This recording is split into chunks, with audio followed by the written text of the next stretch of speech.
जय श्री कृष्णा। नमस्कार दोस्तों, स्वागत है आप सभी का हमारे YouTube चैनल में। श्रावण महीने की शुक्ल पक्ष की पंचमी तिथि को हम नाग पंचमी का त्यौहार मनाते हैं। इस साल 2023 में नाग पंचमी 21 अगस्त दिन सोमवार को पड़ रहा है। हिंदू धर्म में नागों को बहुत ही शुभ माना गया है और इन्हें ऊंचा स्थान भी दिया गया है। देव आदिदेव महादेव अपने गले में वासुकी नाग को धारण करते हैं और भगवान विष्णु शेष नाग पर विराजमान है।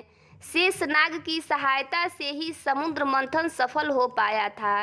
हिंदुओं में नागों की पूजा करना, उन्हें प्रसाद चढ़ाना बहुत ही शुभ फलदायी होता है। नागों के देवता भगवान शिव माने जाते हैं, इसीलिए शिव जी के साथ साथ उनके नाग पर भी जल और फूल चढ़ाए जाते हैं। माना जाता है कि इससे सर्प दोष से मुक्ति मिलती है। आज के इस वीडियो में मैं आपको सुनाने जा रही हूँ नाग पंचमी की पौराणिक कथा, जो हमारे प्राचीन ग्रंथों में लिखी गई है। तो चलिए शुरू करते हैं आज का वीडियो। एक बार की बात है, एक गांव में एक औरत दूध बेचा करती थी। उसकी एक ही पुत्री थी। वो बहुत ही संस्कारी और सरल स्वभाव की थी। उसकी माँ का नियम था कि वो रोज दूध को उबालकर उसे ठंडा करके अपने घर के आंगन में रखती और घंटा बजाती थी, और फिर जितने सर्प होते थे वो दूध को पीने के लिए आते थे। उसने अपनी बेटी से भी कहा था कि ये सर्प ही तुम्हारे भाई है, अगर मैं ना रहूं तो तुम अपने भाइयों को याद कर लेना और उनके लिए दूध अवश्य रखना। कुछ वर्षों बाद वह लड़की बड़ी हो जाती है और उसकी शादी एक बहुत बड़े खानदान में होती है। उस गांव में एक मुखिया के 7 बेटे थे। उनके सबसे छोटे बेटे के साथ इसका विवाह होता है। उस घर की 7 बहुओं में से सबसे छोटी बहू ज्यादा संस्कारी थी। उसे बाकी की बहुएं ताना मारती थी कि तेरा इस दुनिया में कोई नहीं। एक माँ थी, वो भी मर गई। ये सब ताने सुनकर भी वो किसी से कुछ नहीं कहती थी। अब श्रावण का महीना शुरू हुआ था। सारी बहुएं बहुत खुश थी।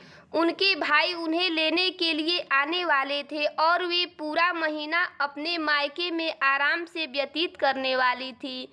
सबसे बड़ी बहू छोटी बहू के पास आती है और कहती है, तुम्हारा तो कोई भाई नहीं है, अब तुम क्या करोगी? पूरा सावन यहीं बैठे रहना पड़ेगा।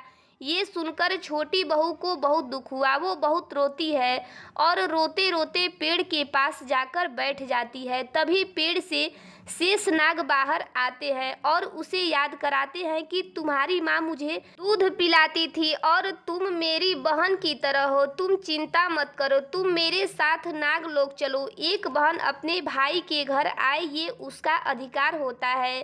शेष नाग मनुष्य का रूप धारण करके छोटी बहू को उसके ससुराल से अपने नागलोक ले आते हैं। यहाँ नाग माता से भी उसको बहुत प्यार मिलता है। वहाँ शेष नाग के छोटे छोटे सर्प हुए थे, जिनको नाग माता हर रोज ठंडा दूध पिलाया करती थी। एक दिन की बात है, छोटी बहू को पता नहीं था कि दूध अभी तक ठंडा नहीं हुआ और उसने गलती से सर्पों को दूध पिलाने को बुला लिया। जैसे ही सर्पों ने दूध पीना शुरू किया, उनका मुंह जल गया।